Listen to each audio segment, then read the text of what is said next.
Okay guys, it's time for the Formula Force GP racing wheel.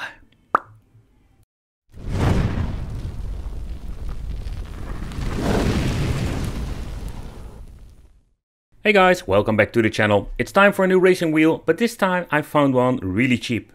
More like cheap to the cheap, and it was complete in box. It did have some decoloring with some parts, but doesn't matter, it doesn't spoil the fun. It's a Logitech racing wheel with force feedback and a USB connection. And I was just wondering, how is this Formula 4 GP racing wheel holding up in 2021? And is this thing worth picking up? And not even forget, how does it really play? Like, is this thing still the force feedback that we are like used to nowadays? Or is it like something you don't want to have? Okay, so I picked it up secondhand for 10 freaking euro complete in box. So I'm more like, oh, it's a bargain. So if the force feedback is working at all, you can see like this thing is complete with plastics, everything. It even comes with the freaking CD for the drivers where Windows 10 or, Windows XP. Having a brain fart over here. And of course it comes with the pedals, the power supply, not something you need to forget. And we're going to get here, here it is, the Formula GP software setup. Yep. So I can say this thing is like a freaking collectible. The profiler, we're going to need this if we want to use the steering wheel in the future on some retro PCs. So, but there is nothing really special about it, especially when you're looking at the later models. This is like being back in the past. It's just going back to basics. This thing does have some interesting features, but when you're looking at this, I think it was also like a basic wheel you can buy, and back in the day these things were pretty damn expensive. Okay, so there is no shifter, there is no gears. I think there were some minor options for this, but mostly this thing was like a really cool beginner's racing wheel. Okay, so let's take a close look at the wheel itself and what you're going to get. And I can say like this thing feels really lightweighted. So this is like a lot of plastic fantastic. Nowadays we're going to have like metal part, but that was not the case back in the day. Alright, so it's a combination of plastic and rubber. And even after all this time, it is good quality rubber. And I must say like it even comes with some buttons over here. So especially if you want to use it for brake or NOS, depends of course what kind of game you're playing. We do have some options. The force feedback feels kind of cheap. And also the rotation is pretty damn basic, because it's a basic wheel. So fun fact, like using these, like say, ways to add the thing to your desk for a very long time now. Like they're always using the same method. Of course now we're going to get the USB edition. It also comes with a different connection. You also need to double check. Alright, so it's still using the 24 volt power supply. So if you're going to get one without, you're going to have an issue, because yeah, 24 volt is not something you're going to get very easily when it comes to universal power supplies. Okay, here we're going to get two pedals. Yeah, there is nothing big of a difference. The pedal size is different. The travel of the brake is slightly different of the brake, like a different spring beneath it. Yeah, this is going to be back to basic. Look at this, like they're still using this phone connection. Oh man, this is really retro. And also at the bottom, there is nothing really special. Still, there are some grips here and there, so it will not slide very easily, but it is very limited. Okay, so the cable goes in here. The same goes with the force feedback at the right. But let's go, let's take a close look at the gameplay itself and just see how it works.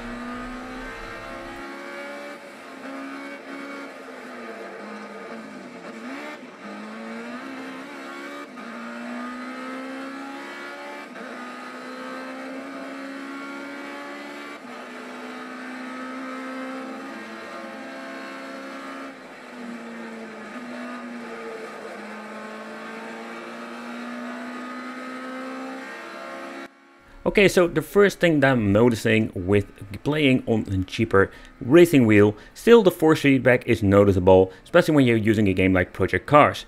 But the only downside I find, like, it doesn't have the perfect force feedback that we have tried and had with different models. So for example, when you're bumping something, you don't feel it, and like you're having a very, let's say, not a great experience when it comes to the force feedback on higher speeds. So you can feel with the cheaper models, there is force feedback, but it doesn't have the perfect, like the force feedback what you're having with different models that I have played with in the past.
but if you can find one in very good working condition, with or without box, depends of course.